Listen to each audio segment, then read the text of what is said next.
বিজনীৰ বিষপানীত প্ৰকাণ্ড গছ বাগৰি পৰাত বিষ্ণুপুৰ বিজনী সংযোগী পথত চাৰিচকীয়া বাহনৰ চলাচল বন্ধ হৈ পৰিছে।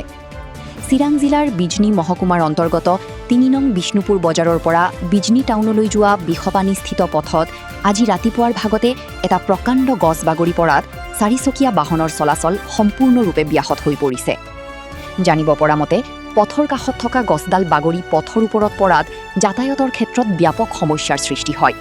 গছডালৰ সৈতে বিদ্যুতৰ খুঁটিৰ তাৰো পথৰ ওপৰত পৰি থকাত পৰিস্থিতি অধিক জটিল হৈ উঠিছে। ফলত উক্ত পথৰে যাতায়াত কৰা চাৰিচকীয়া বাহনসমূহৰ চলাচল বন্ধ হৈ পৰে। ঘটনাটোৰ ফলত পথচাৰী, যাত্ৰী আৰু স্থানীয় ৰাইজে যথেষ্ট অসুবিধাৰ সন্মুখীন হ'বলগীয়া হৈছে। আনহাতে কোনো অপ্ৰীতিকৰ ঘটনা সংঘটিত হোৱাৰ আশংকাতো বহুতে পথটো ব্যৱহাৰ কৰাত সতৰ্কতা অৱলম্বন কৰিছে। ইফালে স্থানীয় ৰাইজে অতি শীঘ্ৰে পথৰ ওপৰত পৰা গছ আৰু বিদ্যুতৰ তাঁৰ আঁতৰাই যাতায়াত স্বাভাৱিক কৰাৰ বাবে বিদ্যুৎ বিভাগ আৰু সংশ্লিষ্ট কৰ্তৃপক্ষক জৰুৰীভাৱে ব্যৱস্থা গ্ৰহণৰ আহ্বান জনাইছে। News desk, Bijni first 24।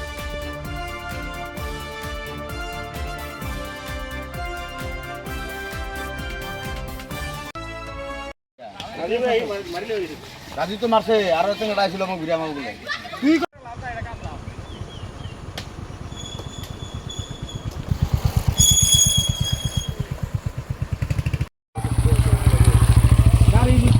গাড়ি ফাইসা বুঝে যা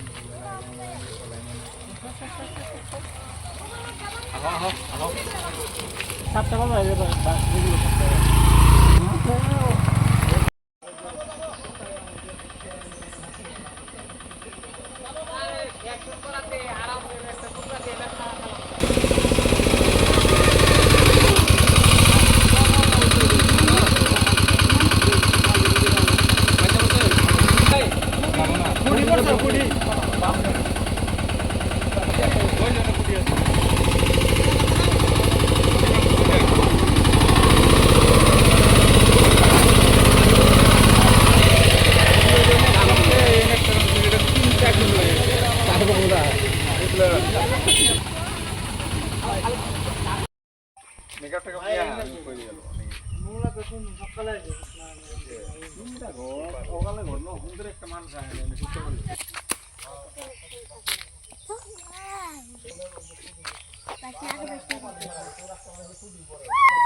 আমাকে দেই তেল মানুষ একটু জানুক নহলে ফোন করে থাকবো।